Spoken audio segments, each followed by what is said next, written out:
रास्ते से जम्मू कश्मीर में जो पहलगांव में बैरसन ग्राउंड में जो टेरर अटैक हुआ जिसमें 26 निहत्थे निर्दोष लोगों की पाकिस्तान से आए आतंकवादियों द्वारा हत्या की गई है, उसकी जितने कड़े शब्दों में भर्त्सना की जाए शायद वो कम है। इस देश में हर वो व्यक्ति जिसके मन में मानवता और प्यार भाईचारा है, उसे ये लगा कि परिवार का एक उनके सदस्य चला गया। ये ठीक है कि 26 परिवारों ने अपने परिवार के चिन्ह खोए। नरवाल परिवार ने भी एक ऐसा जाबाज नौजवान जिसने 26 साल की आयु 1 मई को पूरी करनी थी, हमने भी वो बेटा हरियाणा के लोगों ने खोया। पर यह भी सच है कि हिंदुस्तान के हर परिवार को यह लगा कि उनके परिवार का एक सदस्य जो है वो वीर गति को प्राप्त हुआ।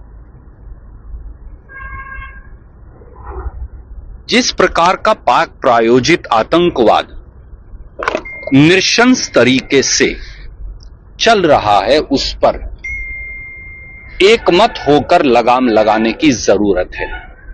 किसी प्रकार के राजनीतिक या सामाजिक भेदभाव से ऊपर उठकर, किसी प्रकार की राजनीति से भी ऊपर उठकर, और कांग्रेस पार्टी और उसके अध्यक्ष और राहुल गांधी जी ने तो कहा है कि हम सरकार और देश के साथ खड़े हैं, अटल और अटूट तरीके से कड़ी से कड़ी कार्रवाई हो, एक ऐसा उदाहरण पेश किया जाए उन उग्रवादियों के खिलाफ भी और उनसे ज्यादा जरूरी उन उग्रवादियों के पोषकों के खिलाफ भी, जिन्होंने उन उग्रवादियों को हमारे देश की सरजमी पर भेजा।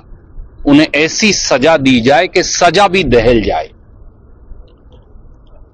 तभी हमारे इन 26 साथियों की कुर्बानी जो है, जो उन्होंने देश के लिए दी, तभी उनके परिवारों को और पूरे देश को शायद थोड़ी सी तसल्ली और उनको थोड़ी सी श्रद्धांजलि हम दे सकें। एक बात और कहेंगे, जिस प्रकार से आज मैं तो आपके टेलीविजन चैनल्स को देखता हूं, एनडीटीवी नाम के टेलीविजन चैनल दिखा रहे थे कि उग्रवादियों ने 1 हफ्ता पहले वहां रैकी की बैरसन ग्राउंड की। कोई कह रहा है कि ये पीर पांजाल से आए थे, कोई कह रहा है 3 पाकिस्तानी थे, 2 दूसरे लोकल थे। अगर ये सारे इंटेलिजेंस इनपुट्स थे सरकार के पास, इंटेलिजेंस एजेंसीज के पास, तो कश्मीर तो दुनिया की सबसे बड़ी मिलिट्री कमांड है, 3.5 लाख फौजी और सिपाही लगे हैं। तो ऐसे में क्या ये इंटेलिजेंस और सिक्योरिटी फेलियर नहीं है? ये पहली बार नहीं हो रहा। हर बार हम कहते हैं कि हम सीख लेंगे। याद करिए पठानकोट एयर बेस पे हमारे जिस प्रकार से सेना और वायु सेना के लोगों को मारा गया था, उसके बाद हमने कहा कि हम सबक लेंगे।